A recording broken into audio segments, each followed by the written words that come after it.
So, Peter Thiel, as I said, is next. Peter is widely considered the most influential entrepreneur and investor of the last decade. He founded the online payments platform PayPal in 1998 and led the company until it was acquired by eBay in 2002. And since then, his name has really become synonymous with success in Silicon Valley. In 2004, he co-founded Palantir Technologies, which provides advanced data visualization and analysis software for finance companies and governments.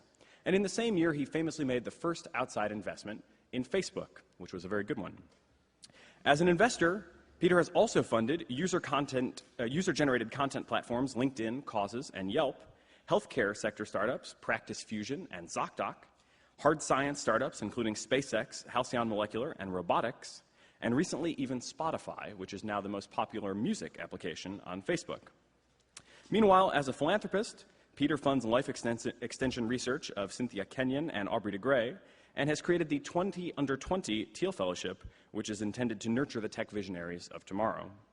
Peter's upcoming book, titled The Blueprint, which he co-authored with PayPal co-founder Max Levchin and chess champion Garry Kasparov, warns of a coming technology deficit that could threaten global prosperity. He is here to discuss how the next generation of technology leaders can overcome this challenge. Please welcome Peter Thiel. Thank you very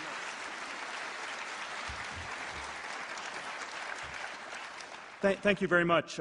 Always a privilege to speak to all of you, and I just want to maybe start with a few thoughts, and then make it as interactive as possible and open to as many questions and really get a discussion going. I first sort of really got involved in, I've been interested in a lot of the singularity technology breakthrough issues for quite some time. Probably one of my co-founders from PayPal, Luke Nosek, I think he's in the audience somewhere, and I first became friends in 1996 when we were exchanging tips on how to really cure aging once and for all, not just the 100 plus, but 100 plus, 200 plus, on and on. Luke was sort of one of the instigators at PayPal. I remember we had the mid '99. We had our first. Luke thought we should maybe make PayPal the first company in the history of the world in which everyone would have a cryonics policy. And then over the last few years, I've become involved in this in a number of other ways. One of the things I want to reflect on a little bit is still how strange this whole singularity stuff is perceived to be. Why I think it's strange that people think it's strange, and maybe why that is the case, why it shouldn't be the case, and what we can do. And just those are sort of maybe the 5 topics or 4 or 5 topics I want to go through. Sort of an illustration of the strangeness. This random personal story was when I first started underwriting Aubrey de Grey in '06. It's not a terribly large amount of money. It was in the scheme of these things, it was a very modest amount, but got a decent amount of coverage. There was, sort of a front page article on San Francisco Chronicle, and Aubrey had his long beard on it, and my parents, who live in the Bay Area, freaked out and called me up and said, this is so embarrassing. What are the neighbors going to think? And that is sort of that's kind of the reaction we have for a lot of these things, and it's sort of it's worth reflecting on how exceptional this group of people here are in our society, and how little of a focus there is on the sort of science and technology outside of this group. It is in many cases not really a theme that we're focused on discussing all that much anymore. You can sort of identify all these anecdotal things, but I sort of one of the ideas that I've been talking about a lot is that there's no longer much of a public discussion about what the future will look like. So if you have a discussion about what will things look like in the U.S. in 15 or 20 years, not 6 months, not the financial discussion, which is, does the stock market go up or down? Is there a V-shaped recovery, U or an L or a W or an X or whatever? But a question about what happens in 10, 15, 20 years, how will things be radically different? And that's that's not really a topic for much conversation. I think this is very different from the 50s and 60s when you had sort of a lot of debates about how things would be different. There was, of course, the travel part where people would travel faster and faster. In 1964, popular science cover story was "Who'll fly you at 2,000 miles per hour?" You have sort of the Jetsons, the flying cars, the vacation trips to the moon. You had sort of all sorts of other ways in which sort of engineering ideas about how you'd build new cities. You'd have new engineering things. You'd have underwater cities. You'd sort of turn deserts into forests. You'd have sort of terraforming. And there sort of were all these different ways in which there was this very alive imagination about the future. And somehow there's been a shift away from that.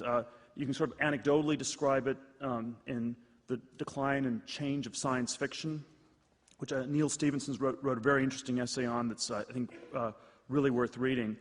There's sort of the anecdote, and you can always take these things as far as you want to go, but if you look at Star Trek, the original series versus Star Trek The Next Generation, and if you compare Spock with Data, in the original, Spock was half Vulcan, but he was always trying to be fully Vulcan. He wanted to get rid of the emotional part. He wanted to be more scientific.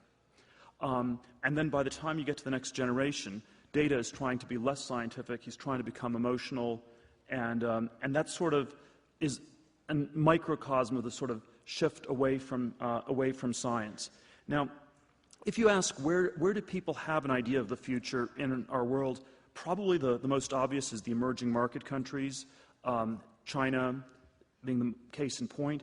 But in some ways, I think it's kind of an uninteresting version of the future. It's basically in 20 years, China will look like the US. And it'll be, in some ways, they'll skip a few steps. They'll go straight to wireless cell phones. Maybe they'll have high-speed trains and stuff like that.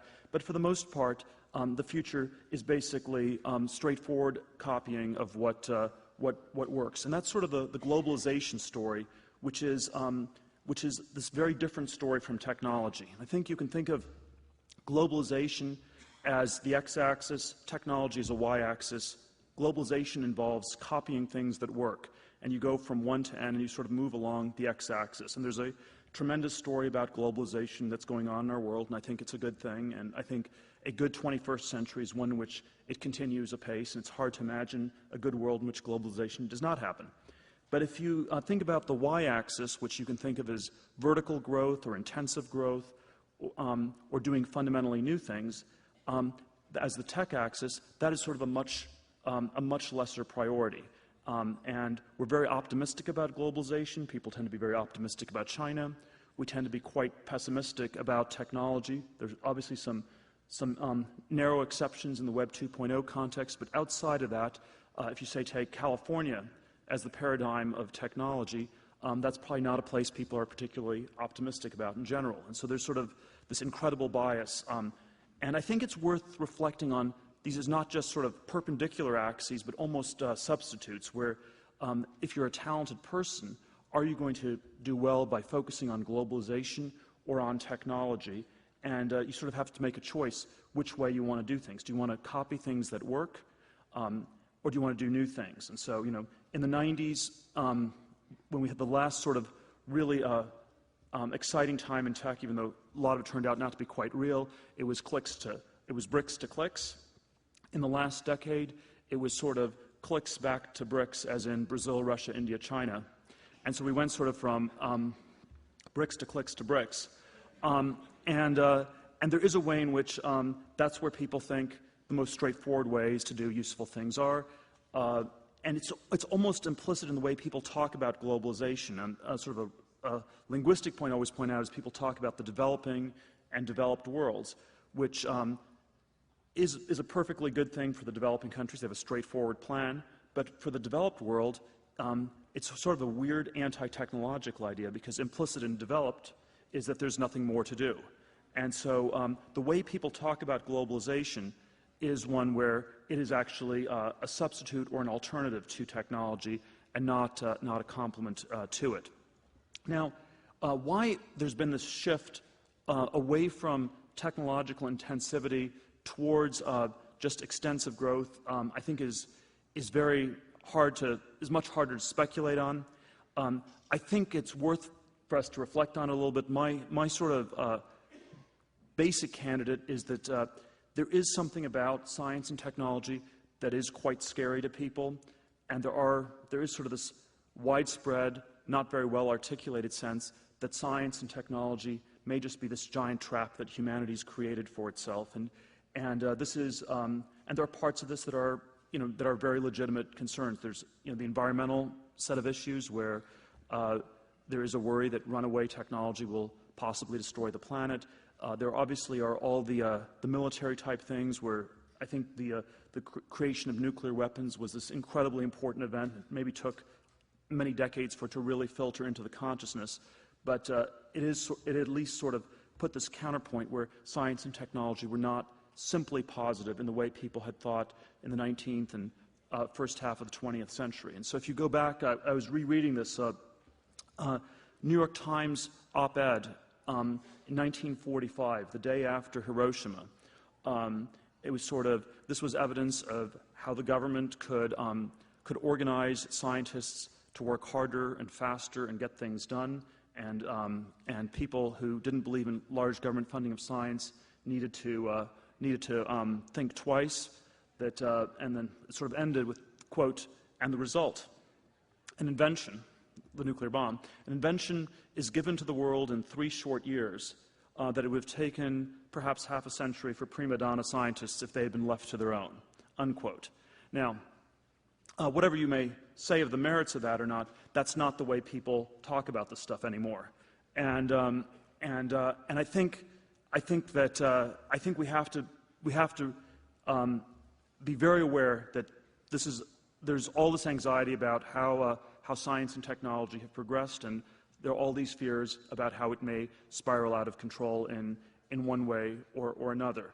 And that even though they're not often terribly well articulated, this is probably a big background theme on why there's sort of less of a push for it. People have become more skeptical, more nervous about it. Sci-fi has shifted to being more dystopian. It's about technology that doesn't work or that kills people, and not really about how you and your friend the robot are going to go for a walk on the moon.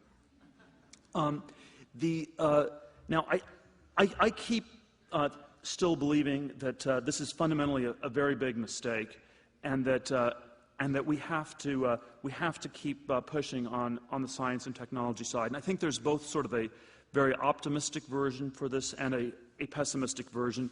I feel Sonia sort of did a good job of giving one optimistic version, which is just that there are tremendous numbers of problems that we could solve and make the world a much better place. And this is basically the life extension set of debates is a very natural one. There are all these health issues which have not been solved, and to say that we are at a point where the singularity has already happened and there's no need for any more innovation seems to me to be quite premature.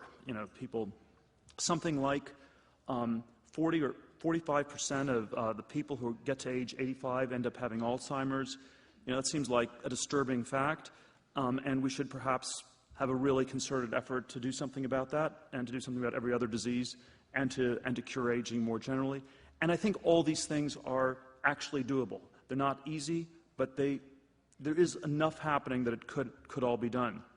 But I do think there's also, and that's sort of the hopeful part, but there's also the pessimistic side of this, which is if you don't do things, I don't think that anything will work. And I think the globalization story without technology simply does not work. And if you just copy things without any innovation, you will basically have increasing conflicts over resources, and that's in some sense a big part of what's gone wrong in the world, I would submit, over the last decade, is that we've had globalization without technology. And if you have China copying the West and everybody getting a car in China, oil prices go up, food prices go up, and you start having increasingly conflictual human relations over things. And I think the sort of the core anti-technological writer, in a way, is still Malthus. And when he wrote the essays on population in 1798, there were about 700 million people in the world. There are about 7 billion today. And I reread it about a year ago, and it's not. There's sort of all sorts of objections one can make, but there is a certain logic to it where if you do not work really hard on these things, you end up with serious scarcity. Scarcity leads to conflicts. And there is sort of a way in which, if we don't carry the scientific, technological vision through that we started, we can't stop here. We have to keep going, and otherwise you just have chaos and conflict. And if you take a look at the events in the Middle East over the last year, there's always an optimistic technological account, which is that they happened as the result of the internet and the information age. And then there's also a more pessimistic account, which is that food prices went up by 30 to 50% in the last year, and that it was the sort of green revolution in the Middle East was a result of the failure of the true green revolution of the 50s, 60s, and 70s, which increased agricultural yields by 126% in those 30 years, but has only done it by 47% in the years since then, barely keeping up with world population growth. And that it was the result, in a sense, of desperate people who'd become more hungry than scared.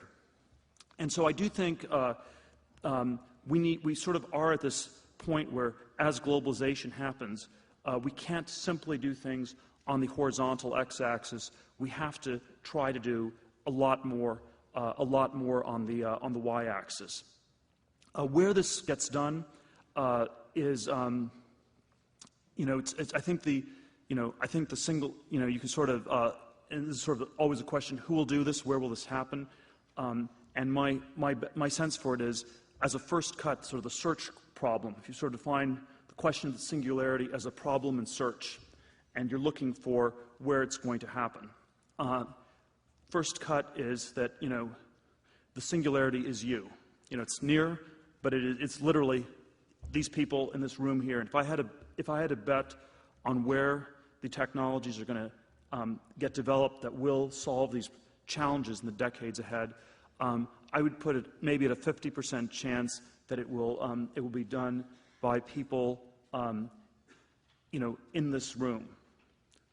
Or the people in this room will be involved in the companies or the nonprofits or the efforts that do it. And so it is, the one part I want to underscore is that I think we need to have a healthy dose of both pessimism and optimism. There needs to be some pessimism that things could be much worse if we don't work on it. There needs to be a healthy amount of optimism that things could be a lot better, that we're not, the developed description of the U.S., Western Europe, is misleading, because we could lose a lot of ground if there's no progress, and we could still be a lot better where, from the perspective of 2100, we will be seen as an incredibly underdeveloped society. And it's not automatic. It can really go either way. It's up to a relatively small number of people who believe this is possible, and the biggest lie that I think gets told about the singularity stuff is that it somehow is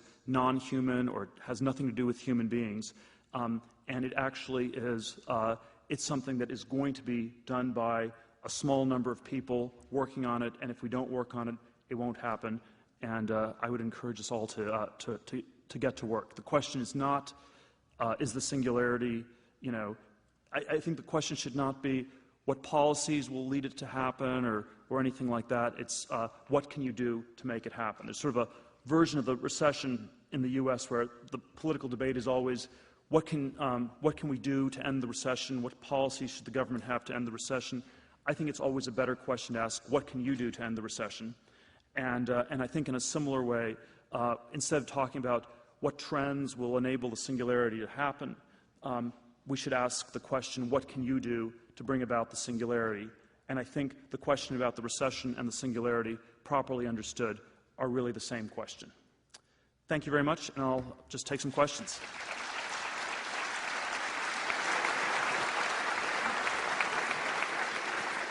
Thank you, Peter. We've got a bit of time for questions. And so let's start. Well, my name is Konstantin, Stanford MBA.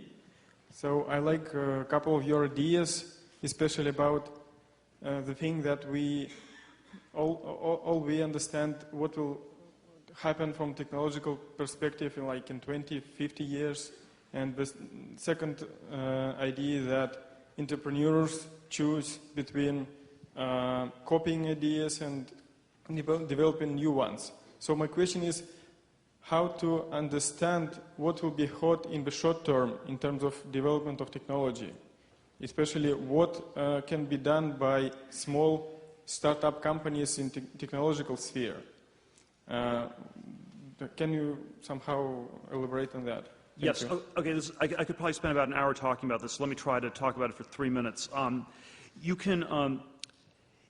There's always a sense in which copying things seems easier than doing new things, and there certainly is an argument for a lot of incrementalism and copying stuff, and this is endemic in the Web 2.0 area. At the same time, there is a lot to be said for trying to do hard things that are not otherwise being done. And it's extremely important when you start a company how you get other people to join. One of the generic questions I ask people who are pitching me on starting companies at the very early stage is, why is the 20th person going to join your company? First, second person, it's cool, you get to be the founder, you get credit for it. Person number 1,000, presumably the company's working and everyone's getting paid. But person number 20, that's actually really, really tricky. And it helps tremendously to have a compelling mission story along the lines of, if we don't do this, nobody will. And sort of a lot of the companies we've been involved with have had that sort of an incredibly compelling mission. The SpaceX company, which my colleague Elon from PayPal started, it basically, the pitch was, we are the only company only group in this world that's going to work on getting people to Mars. Now, some people don't think that's important, but there is a subset of very talented people who think interplanetary travel is an important next step in the technological progress, and they got just a phenomenal group of engineers. And so if you think of it from the point of view of how do you build a team of really talented people, it's actually the case that things that are hard or involve breakthroughs it may be easier to have a really successful company in that than in doing something incremental where you're competing with 100 different people and it's not at all clear how one person's differentiated versus another. I do think the caveat is you have to have things that are doable within some time frame. So if it's 20 years, it's a nonprofit. If it's 3 to 5 years, I think it can be done on a for-profit basis. And so the judgment call we make every single time is this unique, which means that the company will have incredible value if it succeeds, and then is the technology in a zone where it's at least doable. So, and if you can answer both questions, you have a technology that is working or close to working, and it's nevertheless hard enough or unique enough that no one else is doing it. That's a combination for a phenomenal business model. Right here. My name is Sahil, and just building on the last question, I guess, what do you say to people who are concerned that free markets and capital markets in America specifically are opposed to extrinsic growth, and that a lot of the good things that happened in the 50s and 60s, people like to say were the result of government R&D spending that doesn't exist or isn't possible today? So the question is, what do I say to people who think that our capitalist system is anti-technological? And I don't. I think the technology question is somewhat separate from capitalism versus socialism, and you can have a lot of different views on what the correct economic system would be, and how to encourage technology. I tend to be more on the capitalist side, but I think people can definitely differ on this.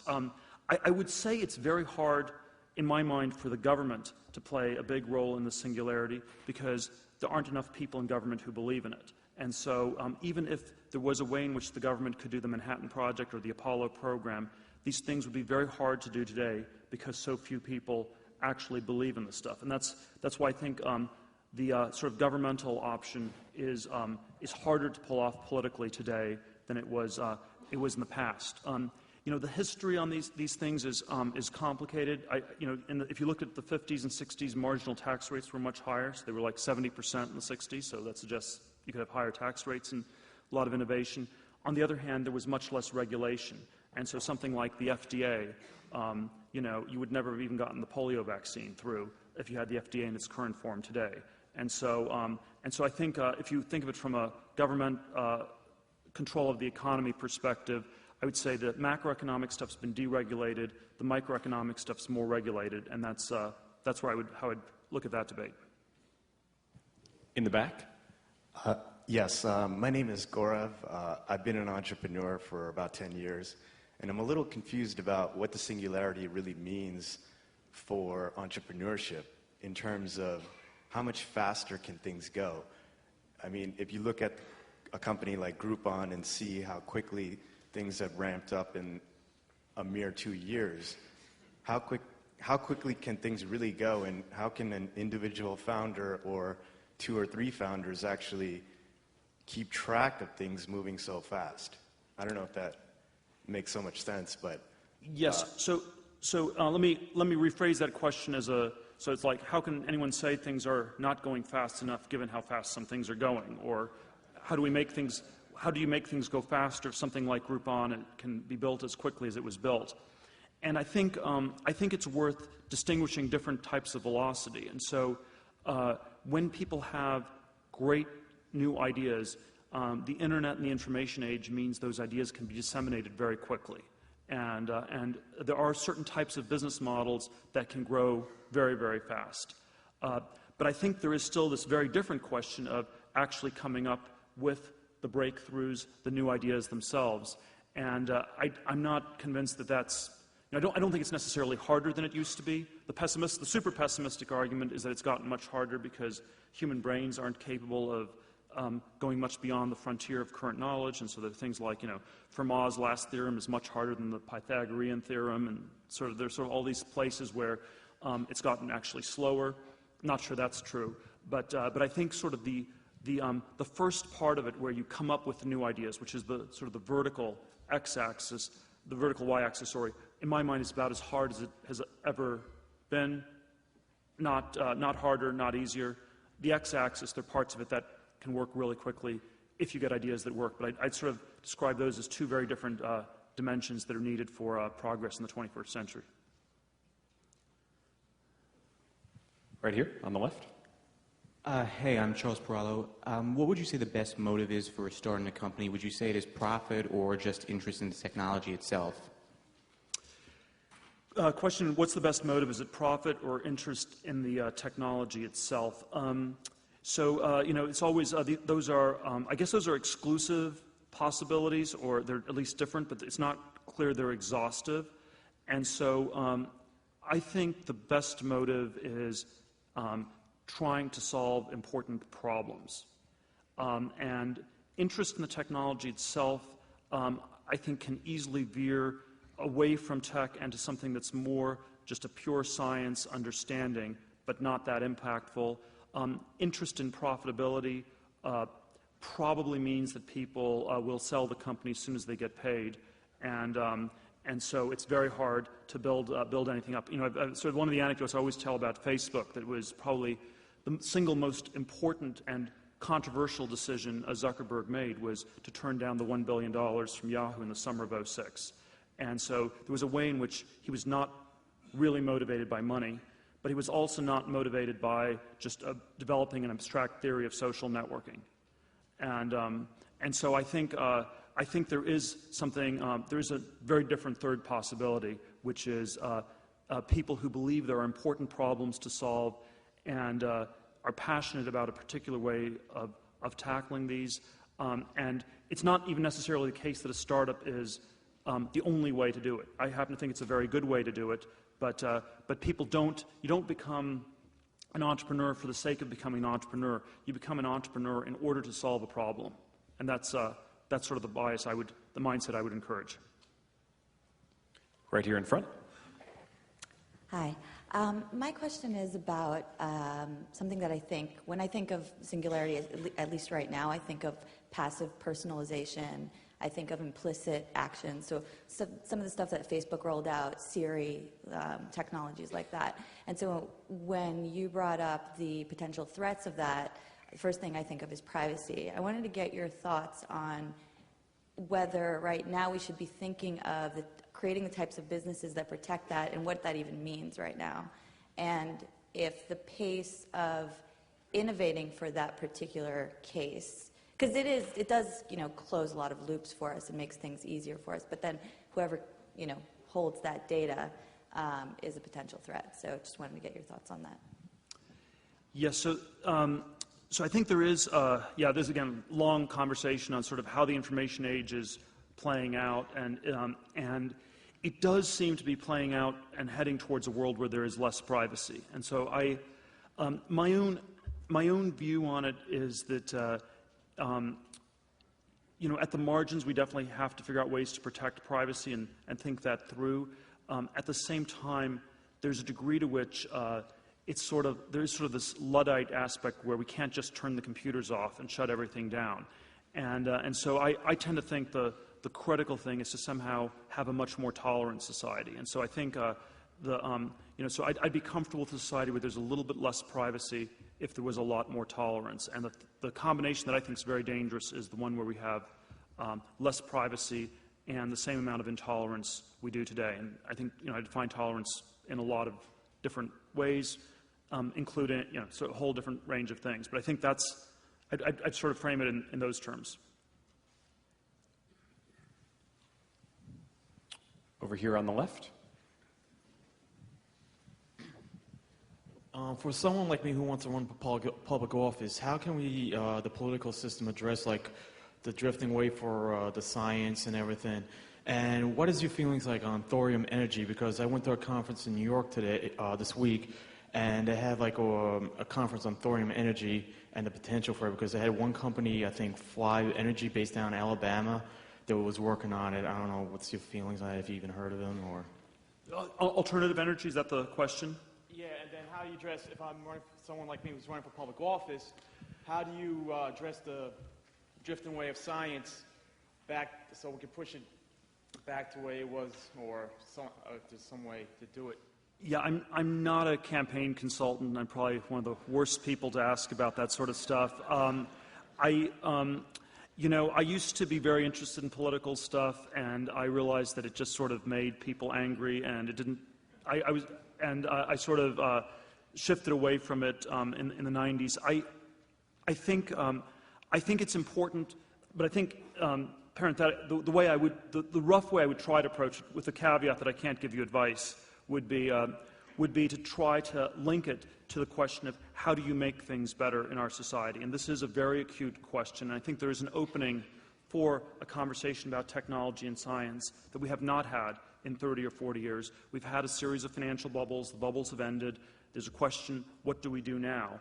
And there is, I think, an openness to the idea that the way forward has to be very different from the way it's been going. So I think there is at least an opening, even though it's weird and it's different, but people are probably more open to sort of a range of ideas that are different. I think the energy question is a very tricky one. The aspect that I'm interested in from more of a venture capital Silicon Valley perspective that has political overlays is why the clean tech thing has been such a catastrophic failure the last decade. And it's, I'm in favor of solving the energy problem. I would like to see some of the alternative energy things work better. But I think we need to really understand why that's not worked that well. And I have sort of some theories on it. My best one is that there's been a certain sloppiness about thinking about it, and we need to focus on things that work. There's probably a coordination problem. There is a question of are things actually, the energy challenge I would submit you have to be able to do, as with technology, you have to be able to do more with less. And so alternate energy has to be cheaper. And until it is cheaper, it's going to be very hard to get it to work. If you had Amazon as a computer company, if you had said in '96 that, it's going to cost twice as much to buy a book and it will take you 6 months to get it, but we're going to get subsidies that are really big and that will make the business work, and that's why you should invest. That would have been quite difficult to work. Now, maybe there are cases where it might work, and I understand the energy thing. There are externalities with the environment that are very different, and that make it very different. But I do think the the acid test is it technology which is doing more for less? And it means, can you make it cheaper? And until you can do that, it's going to be really uphill.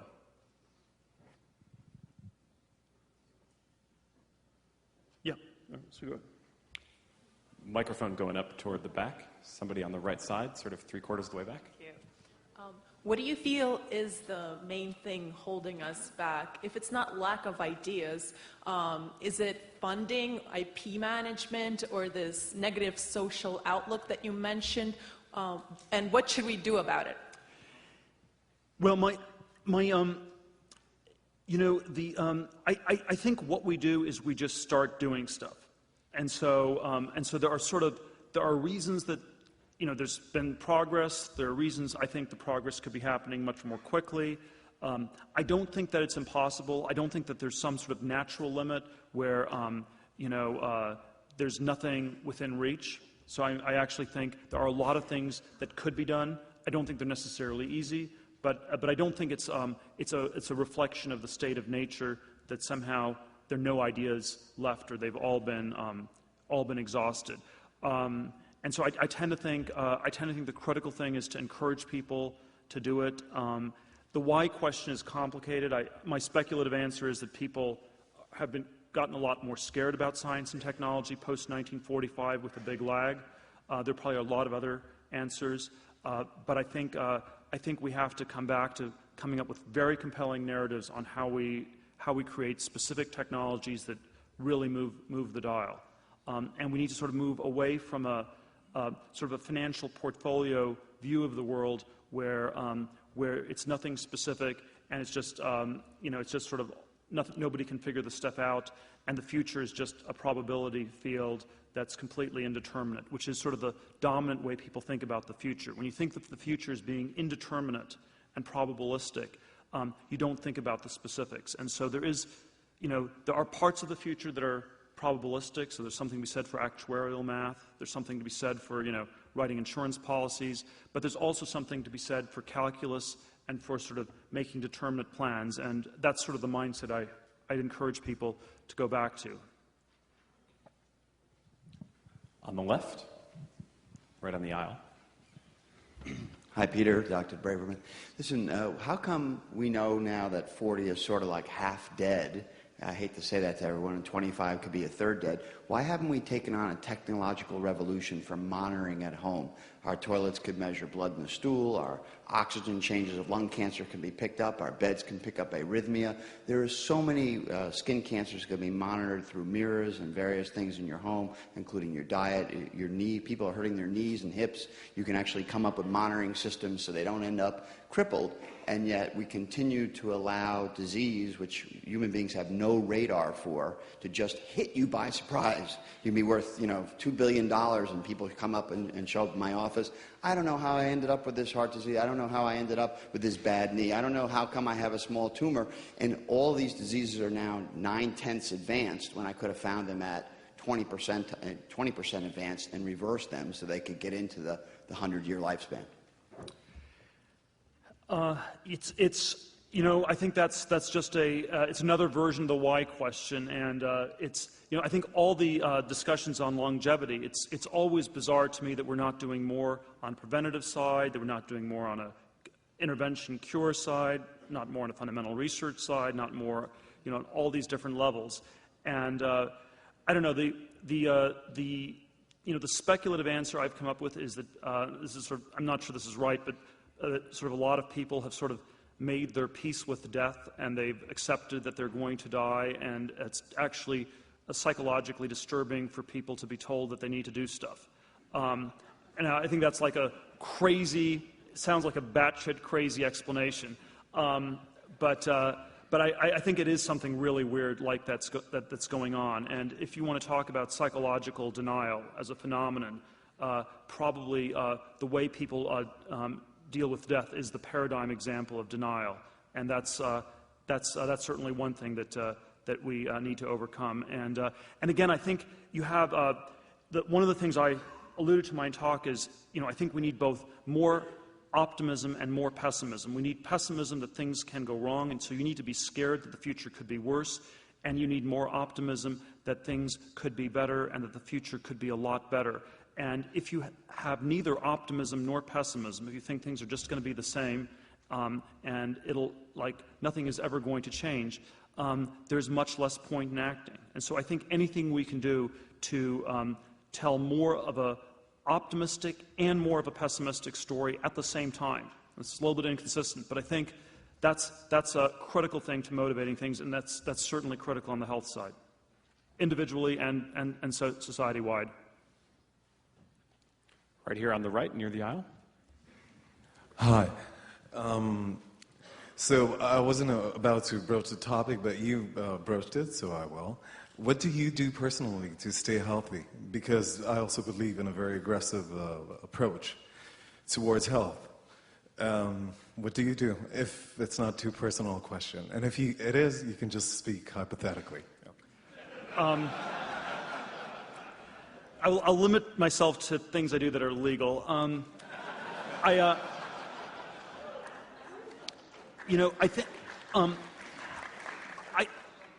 think that I think sort of the lowest hanging preventative area still is just for people to focus on nutrition,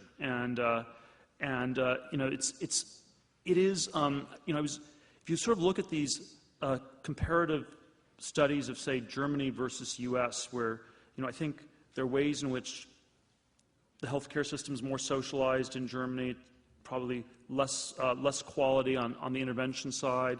Everybody smokes, so it seems like that would be, you'd expect life expectancy to be much lower in Germany than the U.S. It's actually the other way around. And I think one of the critical things is to really start with what people eat, and try to really eat healthy food. And there's sort of a lot of different theories on nutrition, but that's probably a starting point for people to think about really hard.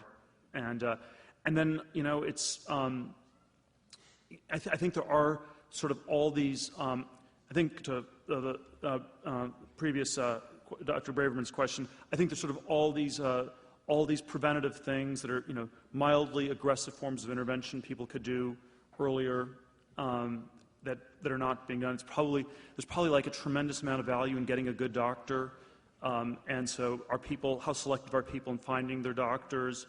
Do people second guess their doctors enough?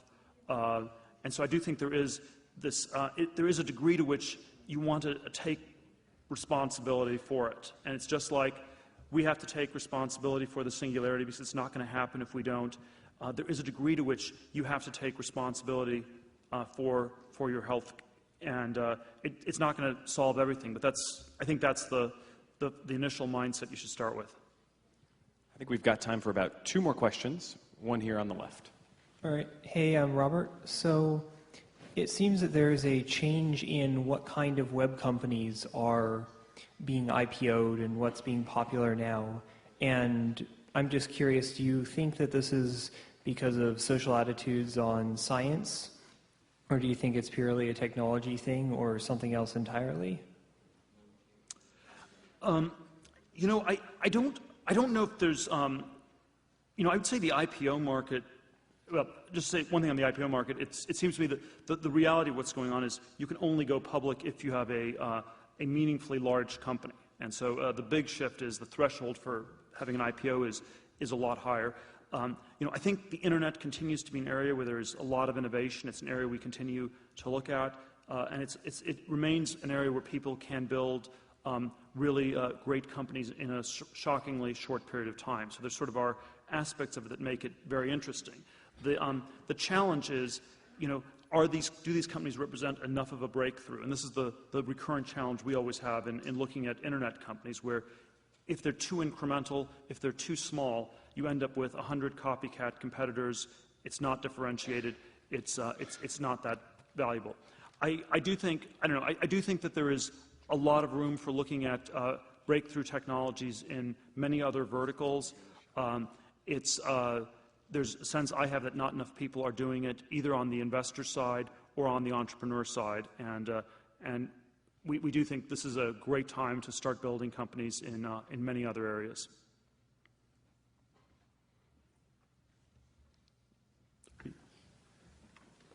So one last question right here on the right. Hi, Peter. I keep on hearing you say that the general public is really distrustful of technology, but how can you explain that iPad and iPhone sales are just totally off the chart? All right, so this is the Steve Jobs question. So let's see. Well, you know, it's if you sort of there are sort of a lot of very cool things about the sort of device. There are it's, you know, if Jobs were here, he would be saying this was much more significant than the Apollo space program, than any of a number of other things.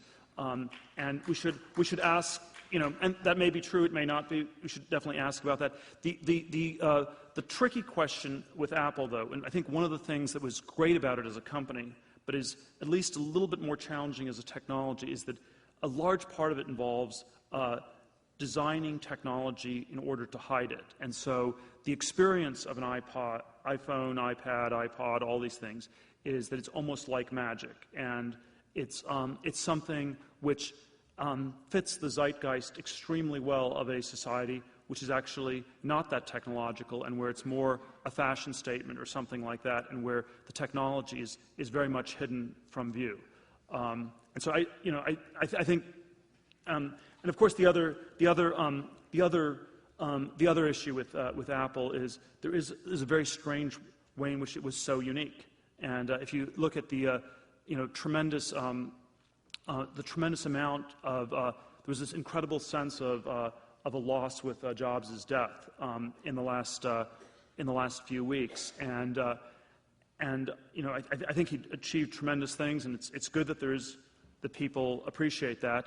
And at the same time, there's always this negative undercurrent where it's like it's like he was the only person in our society inventing things, and what does that mean? And so I do think we should, we shouldn't be fully content with one person trying to build new devices, and we should all try to do more of that. Peter, thank you very much. Thanks all.